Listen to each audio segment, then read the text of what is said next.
Good morning and welcome to the Food for Mzansi Power Talk Facebook live chat. It is Madiba Day and we are so happy to be here and so happy to be able to commemorate and celebrate the great legacy of Tata Madiba. Now, of course, today is very special because we're sharing a very special broadcast with you, all of our friends in the agri sector, all of the friends and family at Food for Mzansi. And we are honored to have a number of family and partners within Food for Mzansi with us. I am joined by my colleague Duncan Masiwa, who seems to have disappeared for a moment. He will be doing the short introductions of our guest in a few moments. But I just want to reflect, if you allow me, shortly on Tata Madiba. We spoke to the internationally renowned author and television host, and also the former personal assistant to Nelson Mandela, Zelda Lagrange, this morning. And she says that the former statesman had a really big heart for farmers. And he himself was a farmer. And he says that he's also cultivated the land. So he says that he played an instrumental role. So that's basically, he's also, that's what I wanted to say in a nutshell. Duncan, are you there? Can I hand over to you? Duncan seems to be off, not connected with us now. But let me introduce our guest this morning. There he is. Hi, Duncan. Welcome. Thanks so much for joining us.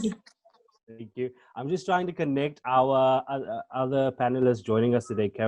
Caroline McCann, she's just struggling with internet connections. So I'm just sending her a link.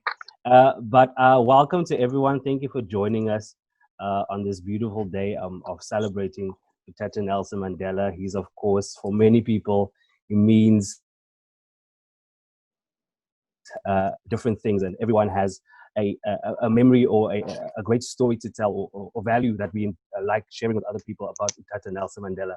But Dawn, I'm extremely excited for our chat today with some of the most inspiring people in the industry to celebrate today Tata on this day of the 18th.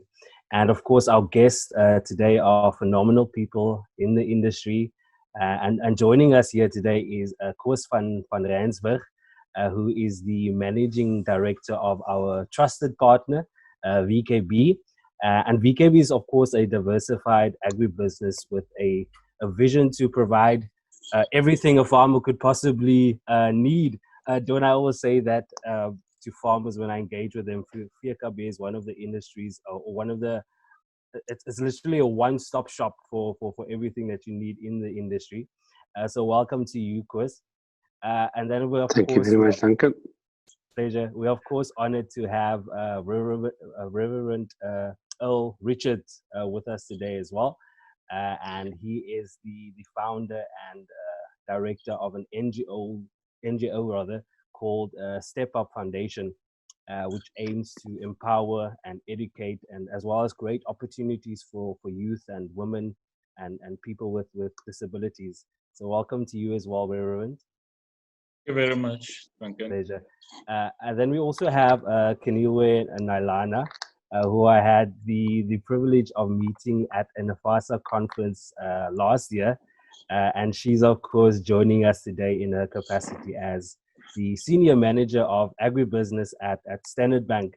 Welcome to you, KENEILWE. Thank you for having me, Duncan. Pleasure. We also have, like I said, we're trying to connect our Caroline McCain. She will also be joining us today. She's a celebrity chef, and she's also the slow food counselor for Southern Africa. I'll check in with Caroline quickly whether she has been able to connect with us. Over to you, Dawn. Thank you so much for the introductions, Duncan. I couldn't have done it better myself. I just want to say thank you again for everyone who took the time to join us. Our 67 minutes online today. Thank you so much for joining us. Koos, I think I'll start with you in terms of just kicking off our discussion. I know it's difficult to be positive during a pandemic and tough economic circumstances now during this time. Are there perhaps some of the late Madiba's values that are particularly meaningful that we can remember during this time?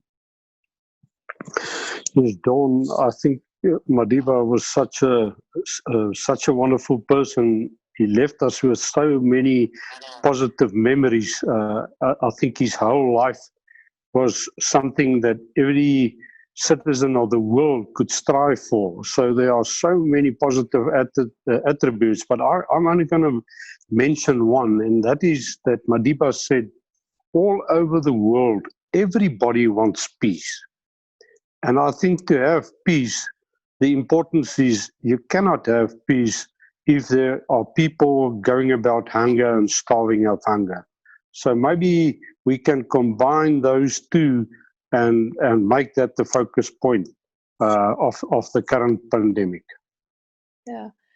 KENEILWE, do you have any memories or things that you draw closer to heart, specifically during this time of the late Tata Madiba? Don Utata Madiba once said, when one climbs a greater hill, then you realize there are actually more hills to climb, right? And with this current situation, I realize we're actually having more hills to climb. Because if you can remember our country in South Africa, we have persevered and we have come from an era where we attained democracy, a democratic South Africa. And even during our journey in democracy, there were a lot of hills to climb where we had to correct the injustices of the past. And we've conquered a lot of them, and there's still a lot that we are still trying to find solution, how to conquer them. So for me, this current economic situation and the pandemic, I think as South Africans, we must see it as another hill that we have to rally together and figure out how do we climb this one and also come out the other side better and stronger. Reverend, you of course do lots of work on the ground.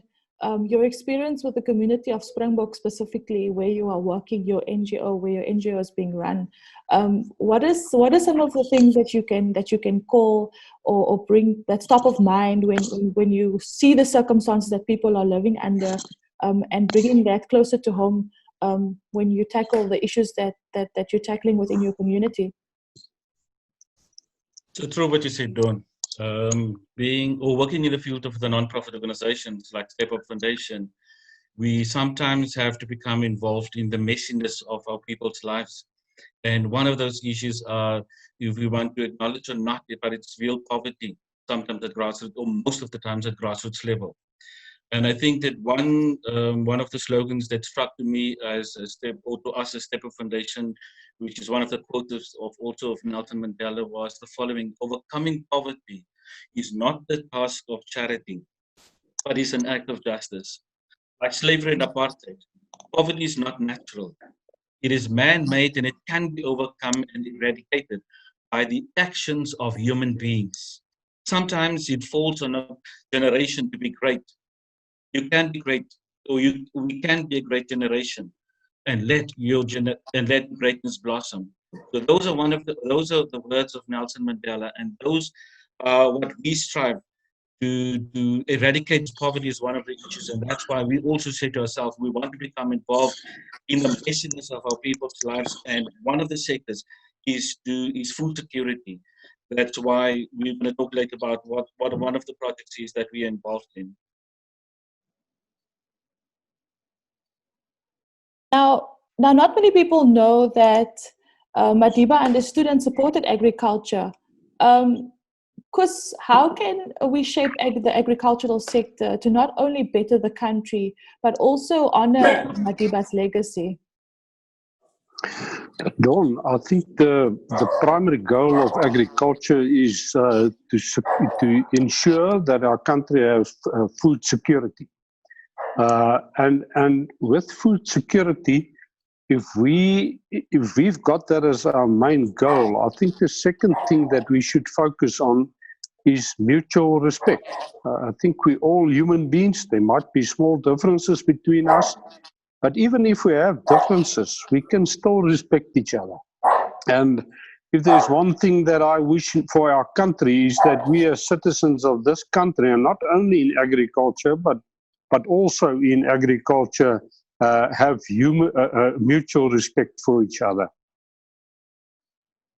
And Reverend, if you can just pull the same concept in terms of what you're currently doing, or what your plans are in terms of the work that you want to do with the Step Up Foundation in your communities? What are some of the changes that you've seen as using agriculture as a tool to tackle food security, but also engage positively with your community and specifically strengthening them and thinking of agriculture as a means to overcome all the challenges? Again, I would like to quote the following by saying, one drop does not make an ocean, but many small drops can become an ocean. It is through small steps that we can become great again and take our future back into our own hands. COVID-19 did and still has a negative economic influence on many of our people's lives. Since we as an NPO rather prefer channeling our energies into positivity, we rather focus on an approach that we call the ABCD approach, which is the asset-based community development that allows communities to change their approach, problem focus, to what we call asset focus by helping themselves. We do not believe in handouts.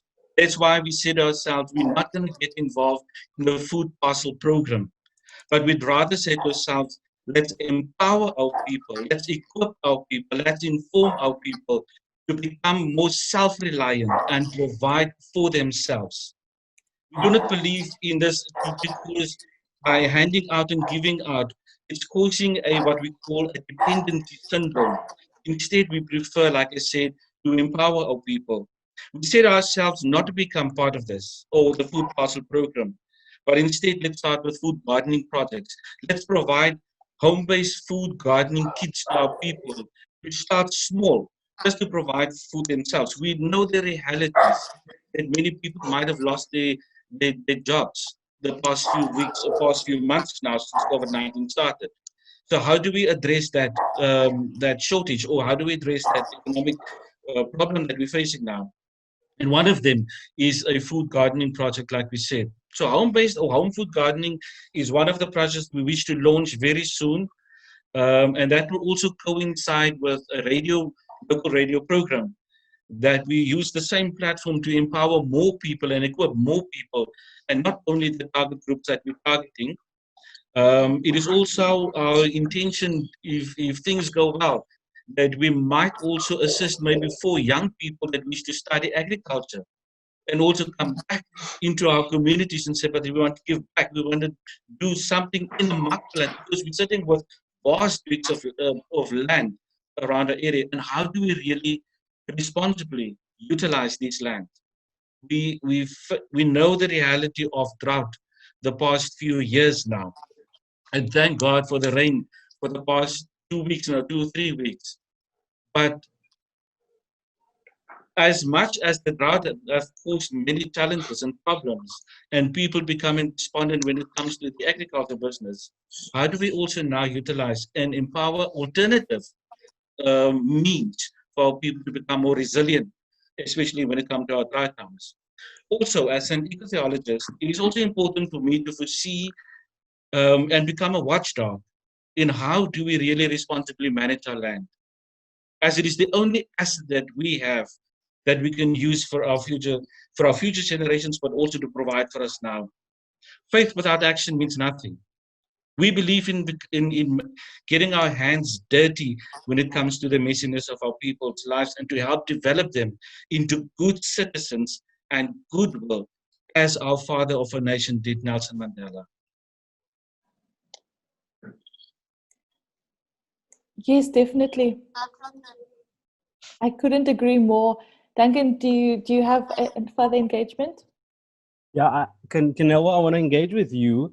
Of course, you being in the banking sector and working quite closely with farmers, and understanding what are some of the issues that farmers are experiencing during this time and during this difficult time. In your perspective, or in your view, what are some of the Madiba values that you think are particularly meaningful that we can remember, especially farmers in this time? For me, what is very important, and I think is mostly what the farmers are facing, the most challenge that they're facing, is inclusivity. And when I talk about inclusivity from the supply side, I'm talking about the youth. I'm always involved with AFASA youth, so I understand their challenges.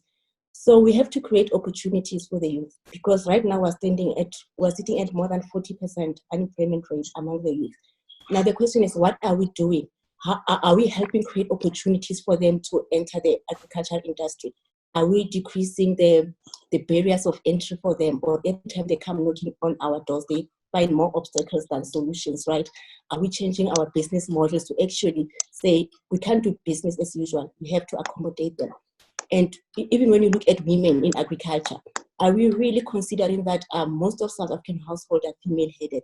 Most of these female households, they're struggling to feed their families, their grandkids, and you find that they've got small plots of land. So I would say, how do we help them organize themselves that they can produce on those plots of land, help them to form cooperatives, help them to aggregate themselves? Because obviously we know for you to be able to access markets, to be competitive, you require certain volumes, right? But we find that as individuals, they cannot access those markets because they don't meet the volume. So how do we aggregate, bring them together, and help them access those markets? And talking about the small farmers, the black farmers also, how do we make sure that they've got adequate access to finance? Because they also wish and they want to expand and be at commercial level. They want to be competitive, but we need to restructure the whole landscape that is quite easier for them. Because every time I go to the conferences, I know they always ask me, but then from the financial sector, what are the solutions that we're bringing on board? Because when I say I need to start farming, it's all about, do we have collateral? Do we have your own contribution? So we have to be innovative. We have to come up with solutions that actually make sure everybody is included in the mainstream of the agricultural sector. I like that. Something that you mentioned was the barriers that farmers face, upcoming farmers, emerging farmers. And our Minister Tokadidiza recently spoke about the barriers that she wants to remove in the industry. What role do farmers have to play in removing these barriers that farmers are faced with?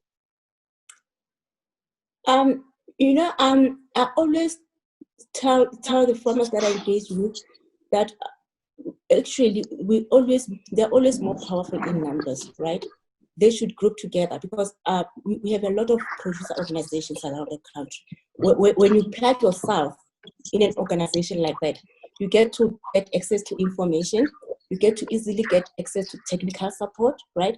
And you actually, if you don't have enough capacity or the volumes, you are able to partner with someone, because in agri, the way it is structured, it's a game of economies of scale. It's a game of volumes. So you find that if you try to go on your own, you go slower. Yes, there are niche markets in the industry that are opening up, where you find that you can produce a small amount to a particular market. But then if you want to play on a mainstream agriculture, you need the capacity, you need vast quantities of land, obviously. But then if you partner with someone, you can actually bring your resources together so that you can have the volumes and the capacity to compete. So I'm saying we shouldn't just wait for government and other organizations. Them as farmers, they can organize themselves, they can aggregate themselves, or they can plug themselves into already existing farmer organizations. That would really help them and make things easier. I love that you talk about partnership, and I think we're seeing a lot of these partnerships forming in the industry, and not just amongst black farmers, but between black farmers and white farmers. And it's really inspiring to see such development in our agricultural industry. And of course, at Food for Mzansi, we are also always inspired by how bridges are being actively built in the agri industry. Often, like I said, often between white commercial farmers and black and upcoming farmers. Are there any specific agri projects that you are perhaps very proud of, KENEILWE? Well, proud. Okay, proud is a strong word. I'd say what I've noticed that's available in the environment. What comes to mind is a program by Grain SA. Grain SA has a program that has been going on for a number of years, and we've seen some success stories there. And where they offer mentorship, they also offer technical support. So I think there are a few lessons that can be drawn from those experiences. And even with us as a bank, Standard Bank, we've also partnered with Grain SA because we've seen some success stories there. So we've partnered with them so they can facilitate and actually make it easier for us to be able to fund some of the participants in their programs. So we have that partnership that is going on with the Grain SA because they already have the whole process of production and making sure that the thing is the produce are planted at the right time, produced at the right time, and helping the producers to access the market. So that is actually a whole chain that is already established that gives comfort that, you know, there's somebody who's giving technical support, and we know that even someone, when they're not sure, they can get access to information easier and quickly. So that's one of the projects that come to mind. Koos, that's beautiful. I think there are so many projects out there that we aren't even aware of.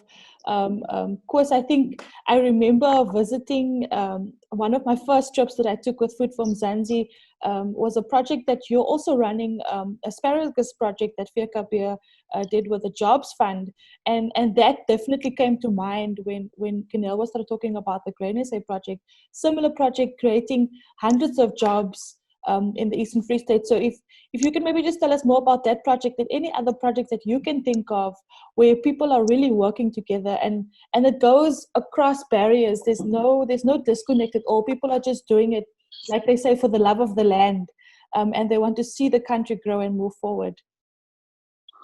Yes, Dawn, thank you very much. I think the asparagus project is one of the more successful ones, or the most successful ones. VKB, we are involved as mentors, and we're doing it with the Denmark Estates, the Osler family.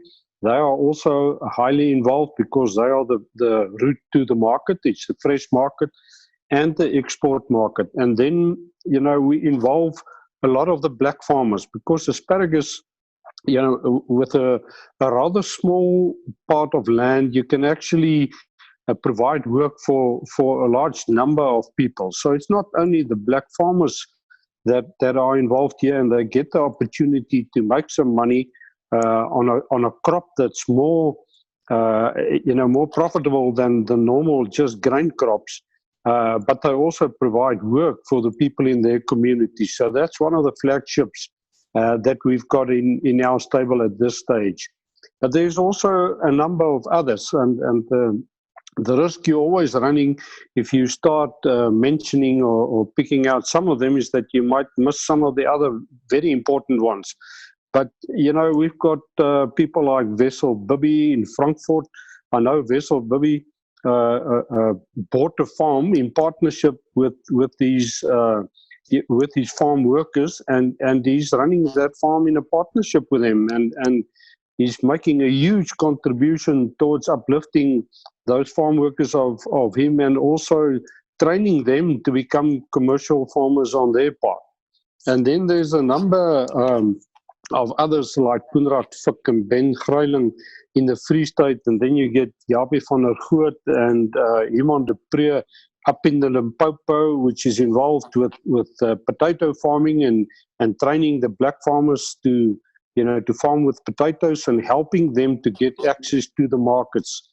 You know, so really, and those are only a number of that I'm aware of. I think there's also some very good work of very humble people that don't want to be mentioned, and often these projects are not seen, but you know, great partnerships between black and farmers and white farmers helping black farmers to become commercial farmers in the shortest space of time. Yeah, they are often overlooked, but at Food from Mzansi, we want to sort of put the spotlight on it, and it's important that people see those stories and see those relationships that actually work above all the negative news and everything else that we see within the sector. Reverend, how important do you think that bridge building is move South Africa forward. And have you seen any examples of this in your area where you work? And how do you think we can actually build on existing projects and encouraging people to reach out to farmers within the sector, whether it be white, black, just reach out to people that you know might be able to support you in one way or another to grow your establishment or even just grow as a human being.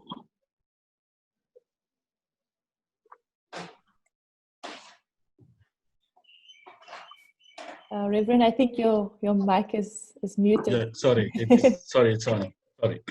For us, it's very important to network and to partner, to form partnerships. It's of utmost importance to us, and I'm glad I've heard what KENEILWE and also what Koos is saying. Is the whole aspect of networking, and that's what we did in our projects. So we have to acknowledge we do not know everything. We don't have all the skills. We don't have all the knowledge. We do not have all the maybe the access to the markets and stuff like that. And that's why it's important for us to network with all the sectors.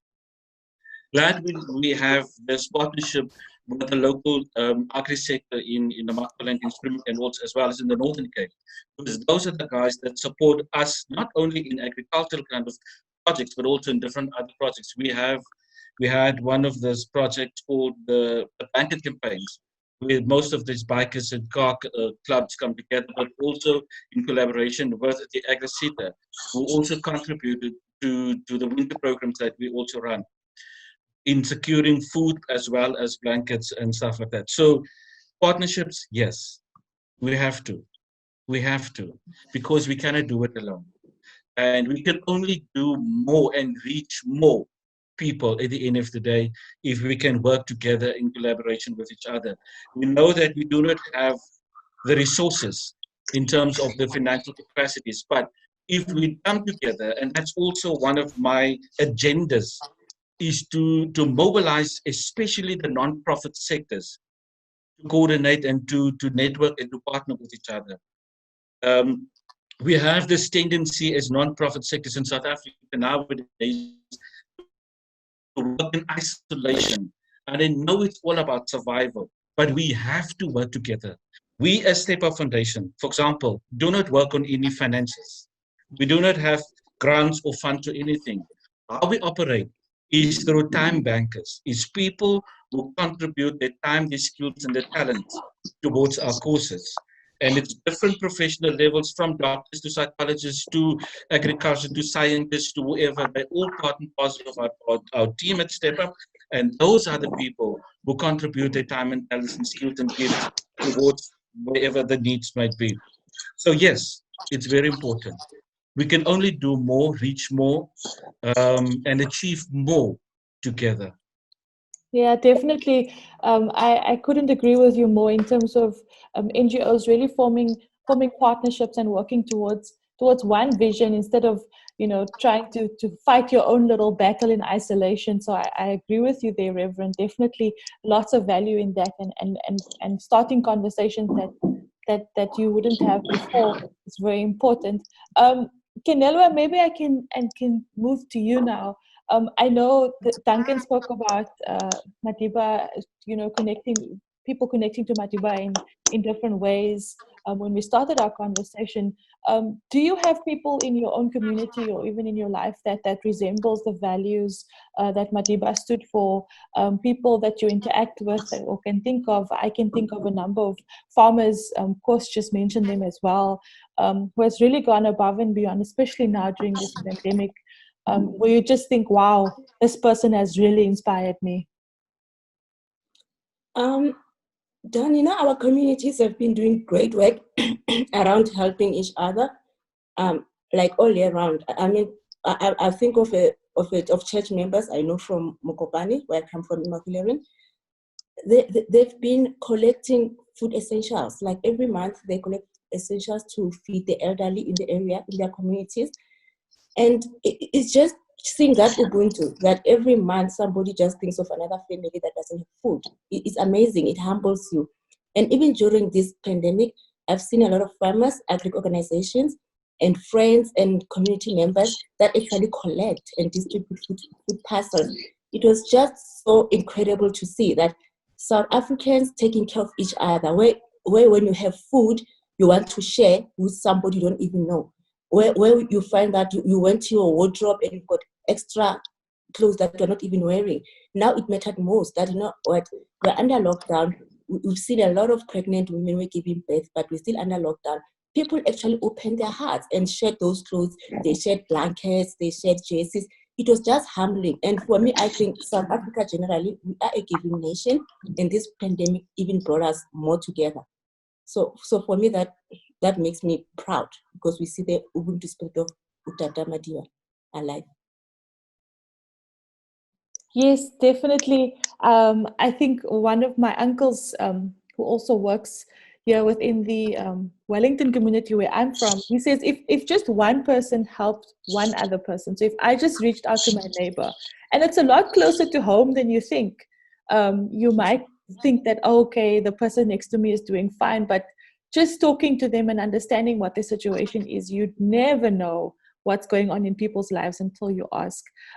Koos, do you have people like this in your life, or people that you've engaged with? You've just mentioned a number of farmers that reach out far and beyond what is expected.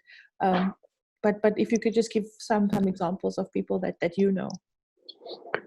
Yeah, Dawn, maybe I can use two examples. The one is a colleague or a former colleague of ours at VKB, a guy called Twin Masiwa. Now, Twin is of a very modest background, and he started by thinking he can make a contribution to his community, and he lives in the small town of Pieterstein here in the Eastern Free State. And what Twin did there, is he reached out to his own community, in terms of first of all conservation, to teach them the value of their area and the diversity of the biodiversity of all the plants and animals in his area, and he also started a recreation park where the children of Pieterstein, the township children, could go and play, and he searched for people to help him to put up, things like swings and etc. Things that can keep those children busy. And right now, I think Twin is busy erecting an agricultural museum, because he says, there are so many things that, the world is changing so fast that we don't really know the implements and tractors that people were working with 50 years and more ago. And a lot of these equipment is still standing on the farms and not being used. So he's got a big dream of starting up a museum there. So Twin is one guy. And then last night I heard a wonderful story. I was talking to Koos Janse, which was one of the former directors of NTK. He's now semi-retired down in Montague in the Cape. Now, Hannes had a packhouse on his farm, and every day he saw one of the ladies that worked for him coming in with a cell phone that she charged because there was electricity in the packhouse. And then one day Hannes called her and he said, I know how little money you are earning. Isn't it irresponsible to phone out or to spend a lot of money on data and on telephone time, And then the lady replied, she said, no, sir, this phone doesn't even have a SIM card. I'm charging it because my son uses this phone at night as a torch to study, because he's got the dream to go to university. And Hannes then said, okay, I want to meet your son. And when he met her son, he saw how absolutely dedicated this young black man was, to go to university and to improve himself, and what sacrifices he and his mother is doing. And then Hannes said, okay, I'll make you a commitment. If your marks in grade 12 is good enough to go to university, I will sponsor you to go to university. And really, that young man rose to the occasion, and he did very well. And Hannes took him to the university to enroll him. And when he got to the university, you know, Hannes said he didn't know what happened to him, because all of a sudden there were thousands of young students standing there, and he hasn't got the time. He thought should be a short process, so he popped into the vice rector's office and said, "Listen, I've got a big problem here, but a young man with very big ambitions." And the vice rector said, "No, we will take care of him." And what's more, the vice rector said, "Okay, you know, I've got a room in my backyard, and he can come and stay there for his studies." And that young man is John Mangaru. You know, he completed his degree, and after he completed his degree, he changed his name to John Janse Mangari. You know, because he regards Hannes Jansen as his father. You know, he also calls him Papa. You know, so what a great story. You know, it's a contribution of one man. And, you know, we often don't know where to start, but we can start small, and we can just make a difference to the people in our immediate surrounding, you know, which can then, you know, just go out and change many people's lives. So that's one of the good stories around. And there are many such stories, you know. But I remember these two people are making a big difference in their immediate vicinity. Wow, it definitely warms my heart, Duncan. I know you want to say something so badly, but literally goosebumps listening to your story. There's so many out there that contribute, and people just don't know about it.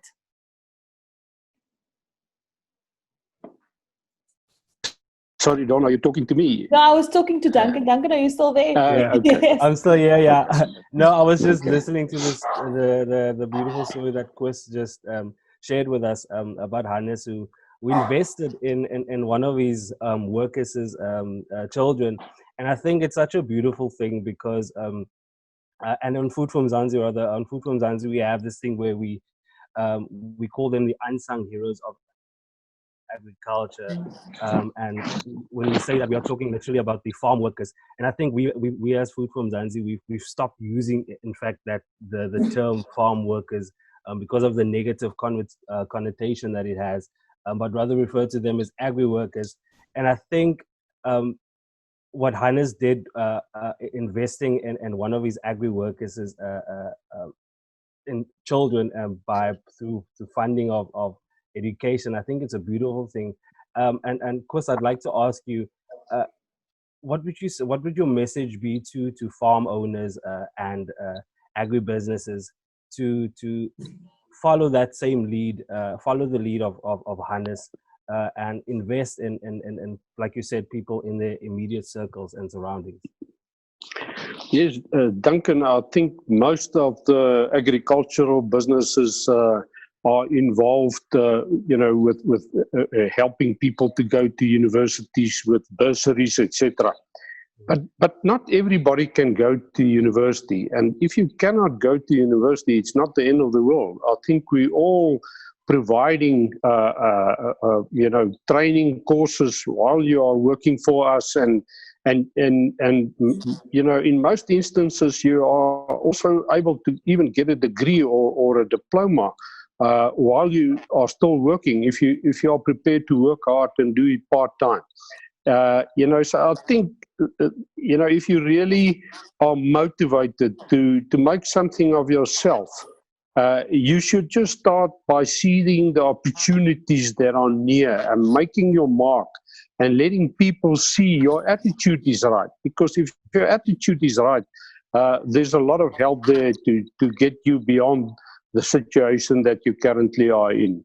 And I know almost all the agricultural businesses have got bursaries, but there are thousands of workers. At VKB, we've got almost 6,000 people working for us, and we've got constant training courses, you know, that are accredited. So you get a certificate that you've completed a course. And if you follow up on these courses, you end up with a diploma. And if we see people has got the opportunity, you know, we also pay for their for their university studies. So people must just get their attitude right and make their mark so that they are seen that they want to improve themselves. What we do know is that there are definitely opportunities in the agricultural industry, and not just primary agriculture, but other parts of the industry as well. The opportunities are there, and young people especially need to take advantage of these opportunities that are out there, to grow them and grow the industry forward as South African agriculture. But I perhaps want to quickly go to Reverend. Do you believe that as a nation we will come out better post the COVID-19 pandemic? Duncan, yes. Before I answer that one, thank you, Koos, and I hope that I will get more information about those training opportunities if you do have access to it. And that's exactly our mindset, that since we spoke to one of our funders for the agricultural program, that also came up and said, but how can we really empower our local young people to go and study further and come back, like I mentioned earlier? And one of the questions when I get SMSs or WhatsApps is, why do you want to get involved in agriculture? And if you have that heartbeat for agri, then I will know you will make a success out of it. If not, if it's only another opportunity just to earn a salary, then I would say, let's leave it there. You should really have a passion, but also, what did you do the past few weeks, months, years now in terms of agri? Did you start a small food garden in your house? Did you seed to the animals? Did you seed to livestock? Whatever they did, just give me something to grab on and say, right, but you're really serious. So let's take it further. Because even like yesterday, I got a call from my funder who says, can you identify 4 people that we might support financially go and study in agriculture? So yes, that's what I want to affirm, that you should really have a passion for agriculture. It's not in everybody's bloodstream that to do it, because I know there's lots of sacrifices, risks and stuff in the business. So I've got great respect for that too. Coming back to your question, yes, Duncan, and definitely yes. COVID-19 wasn't only a bad thing that happened, but it's a positive, good thing that also happened. So many things that we would not have done that we did now the past few weeks, the past few months now. And one of them is to explore artificial intelligence. We're doing a Zoom meeting now. We would have not did, and Step Up Foundation would not have had this opportunity if it wasn't for artificial intelligence. So yes, COVID has a good thing. Now our message for what we do and want to do, reach more people than only the people of Namaqualand, and hopefully that what we're trying to do could be one of the good stories as well. And that's the one thing I would also like to highlight. We're so used to look abroad for good and successful stories that we forget to celebrate our own. And it's time to really go back to our own and celebrate and highlight our own success stories and tell it to the world. We did it and we've managed it. And this is how we did it. And if you want to try it, let's go for it. So yes, what we go through now is only temporary. We shall overcome this. And believe me, we will become much more stronger people as we started in March 2020. Luckily for me, I did a course in November last year of one of the Roman Catholic priests, Richard Rowe. And the training program's name was Breathing Underwater. I had to change my mindset and my approach when it comes to COVID-19.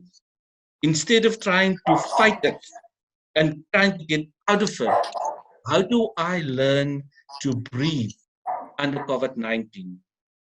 That's the only way we will survive. I used to say, God give all of us a mountain to climb. Tough times, tough climbs, moments when we become that you see this mountain is too steep to climb and you want to turn back and give up. Times when you feel you fall and you get hurt. That mountain, just remember one thing, you will only see 180 degrees view. But one day, when you get at the top, you will have a beautiful 360 degrees view.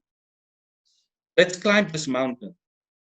Let's not try to wish it away, because God gives it to us and we can make it. It is our time now of COVID-19. We will face tough times. We will face hurt. We will face many stuff. We're not sure what this pandemic might bring to us. But let's embrace it and let's deal with it.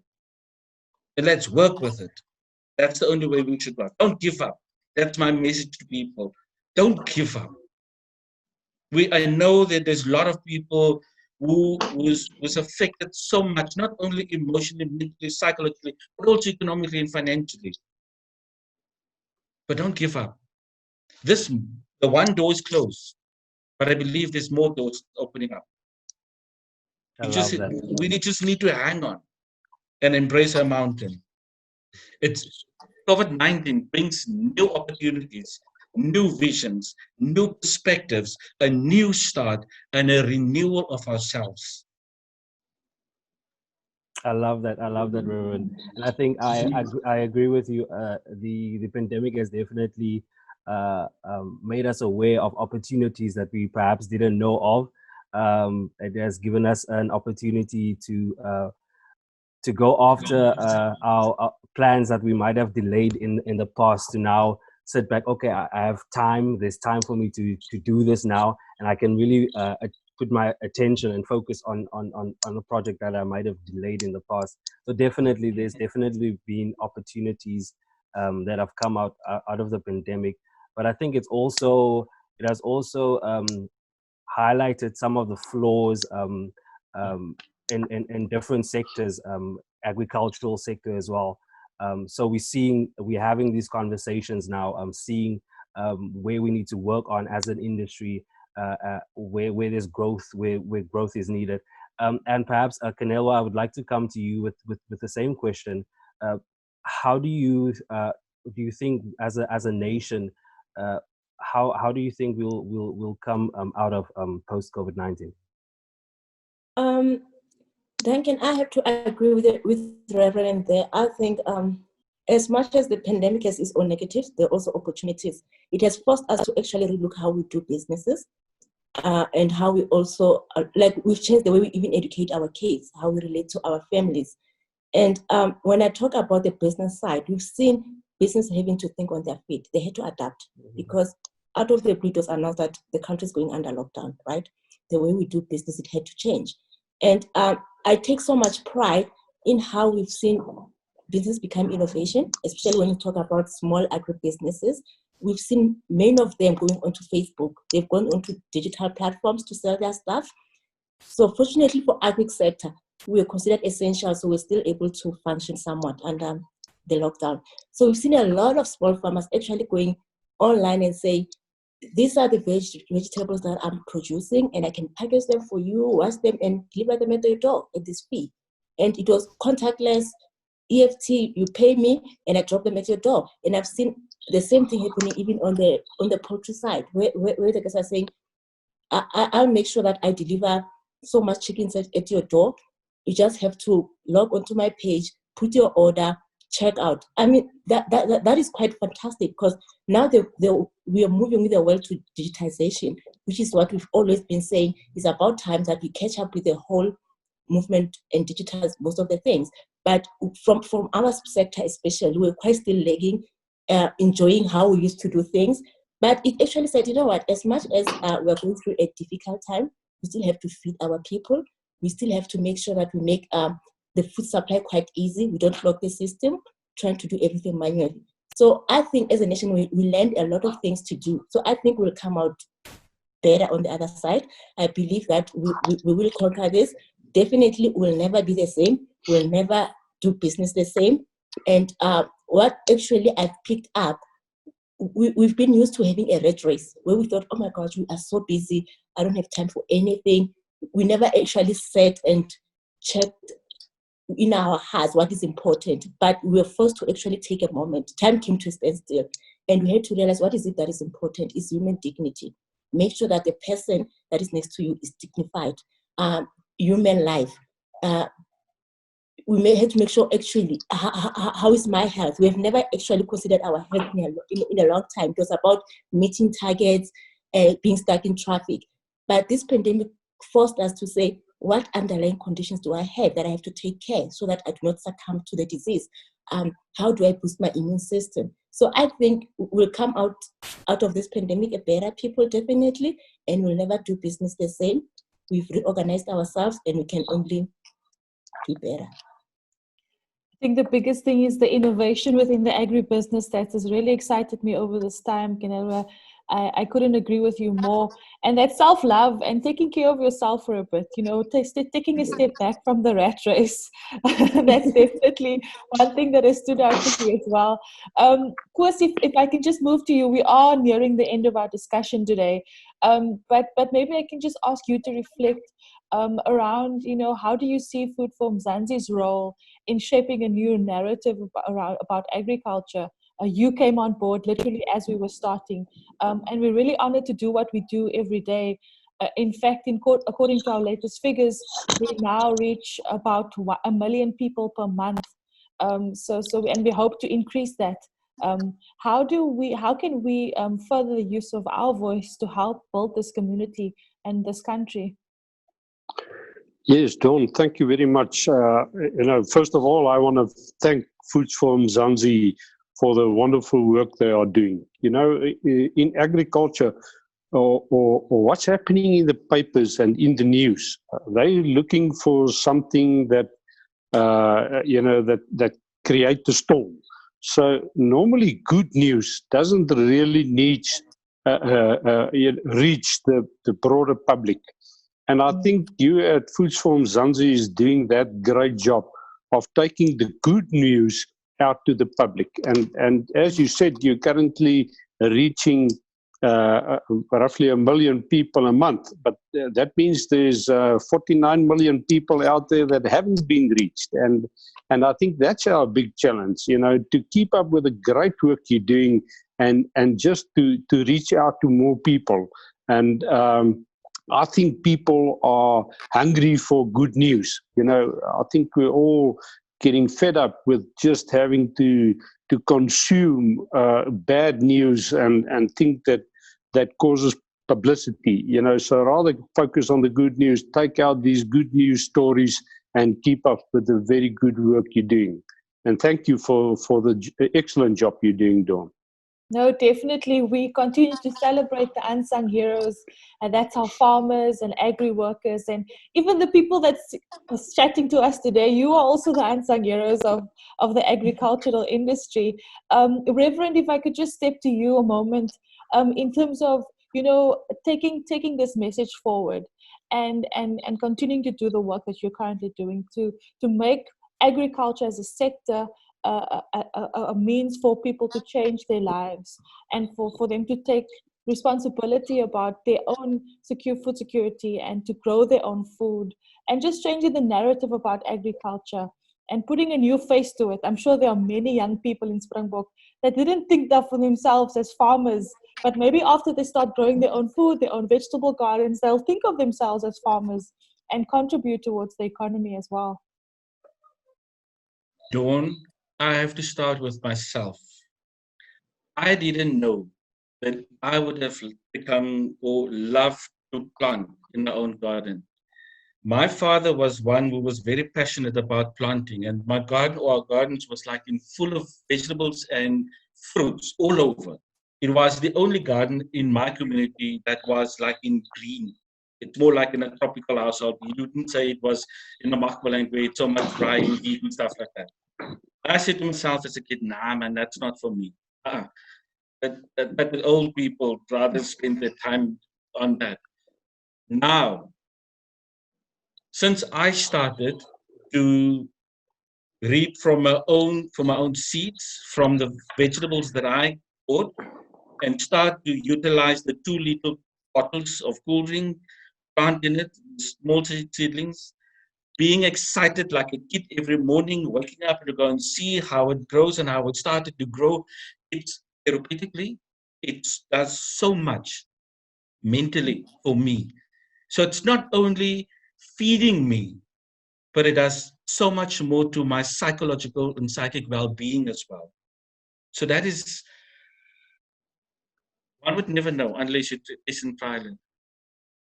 Becoming involved in how Mother Nature is actually evolving and have an influence on so many dimensions of your being. So yes, there's so much. When I say this and when I promote this and when I advocate for people to come on board, and especially with our project that we intend to launch in community household gardens, it's not something that I saw or read, but it's something that I've got experience from. And just to make a practical example, I've never knew, because I just love green peppers. I don't know why, it's just, with every food there's a lot of green peppers in.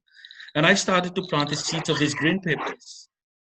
And these green peppers, I gave some of the plants away to people in my community. And one of them was my cousin, because I like to go and visit her regularly. And I saw how the plants grow. Just the other day, we even reaped one green pepper that was nearly bigger than my face. I never knew the nutritional value of a green pepper or red pepper. It has more vitamin C than an orange. It has so much more nutritional value to reap our own stuff. So instead, I know that in most houses, there's no income. Even my cousin, she now provides and sells green peppers in her own street. She provides green peppers to the local schools for the nutritional program at schools. So, and it starts small. Just by utilizing the piece of land around your house, plant and reap. Provide for yourself and your families, and whatever surplus you have left, you can provide to the local markets and sell in your streets. That will be also provide an income for whatever your household needs. So there's so much more that we can do, that we can share. And we are not here to change the world, but we are here to change the world for one person, one community, one household. And with the hope, it's our prayers that it might expand to others as well. Also, allow me to use this opportunity to thank many unsung heroes, as also Duncan said earlier. And there's a lot of them. Yes, I can highlight people that we were involved in, and I think I have to start with our own. And that's my team in Step Up Foundation. These people, they are mainly responsible by holding up my hand high or my arms high to keep on keeping on. So I want to thank them for who they are and what they contribute. They contribute so much time, skills, resources towards Step Up Foundation, sometimes under heavy pressure from my side, because I know that I'm not the easiest person sometimes to work with, but I have to keep on pushing them because we have a purpose, we have a passion, we have a vision. And I would like to applaud them and thank them and celebrate them on Madiba Day, because they are actually doing what Madiba stands for. Otherwise, we could have just as well said, let's just leave it and close our doors, because there's too much ups than downs in Step Up Foundation or in the NPO sector. But you know what? We have to change our mindset with our ups. And we say to ourselves, you know what? With this up, I am willing to face it, and I'm going to climb it, and I'm going to deal with it. Give me more ups. Give me more ups, and we will conquer it. KENEILWE, I see you agreeing there. Give me more ups, like stay positive, continue on with the legacy. Koos also laughing there. We have come to the end of our discussion today, but just one last word from you, KENEILWE, and then we'll wrap up the conversation. Just a message in short to the entire country, everyone tuning in from around the world. Before the message in short, I just want to emphasize on the good work by Food for Mzansi, and especially on the school drive. I really like the school drive because it's bringing awareness, right, on career opportunities that are there in agri. And I would like to put forward a challenge actually to Food for Mzansi, that let's take that message to early childhood development into the household. Like Reverend has said, let's encourage and make the household realize how easy and possible it is to grow your own food. let's eradicate poverty, one household at a time. So that is my message, actually, my takeaway message, that let's go back to our communities, our rural areas, our townships, our suburbs, and really reaffirm the message that we have to grow our own food, so that if it's more than enough for your family, you can give it to someone else or you can sell it. That way we can be able to ensure some kind of food security, like Koos has alluded, food security, and ensures peace in a country. So that's my message. Thank you. Challenge accepted. And we will see if we can come up with something, and hopefully you'd like to work with us on that. So challenge accepted. We are definitely up for any challenge. I'd like to thank everyone for joining. My colleague Duncan, last word from you before we end off. So thank you, Dawn. I just want to say, as a young person in the industry, I'm honored to be speaking to some of the leaders in the agricultural industry today. A year ago, I knew nothing about farming. I literally started learning this year, and it's really been a journey speaking to many people in the industry and learning from people. And it's amazing to see how many young people there are in the industry.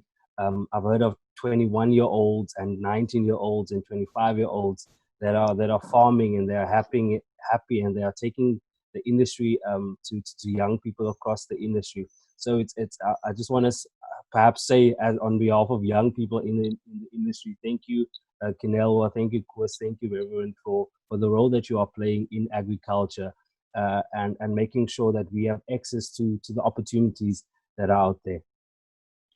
Definitely, Duncan. Accessing those opportunities is definitely a must. So do stay tuned to Food for Mzansi. We will be publishing a number of stories today on Madiba Day. But just to read a short extract from a story that we put out this morning, like I mentioned earlier, Madiba himself was a farmer, and he really showed so much compassion to farmers and to all who cultivated the land.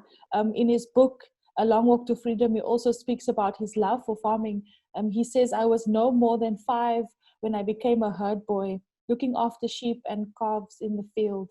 I discovered the almost mystical attachment that the Xhosa have for cattle, not only as a source of food and wealth, but as a blessing from God and a source of happiness. So I take that with me today. I'll carry that with me. Definitely his love for farmers, and we thank you for joining us today, and I hope that you'll enjoy the rest of your Madiba Day. We spent our 67 minutes online, but hopefully we can still get our hands dirty. We do miss Caroline McCann. Just to mention that she was actually about to connect with us from their project that they're running. They are feeding close to 300,000 people with 67,000 liters of soup and food. So that's an amazing project that they're also doing, and she's doing that through the Slow Food Movement and Chefs with Compassion. So we did miss you, Caroline. We hope to connect with you again. Thank you so much for everyone who was here and who tuned in on Facebook Live. We will have our next chat next week, so do stay tuned. And thank you so much. Thank you, Duncan. Thank you, KENEILWE. Thank you, Reverend. And thank you, Koos. Thank you very much. Thank you very much. Bye-bye. Bye.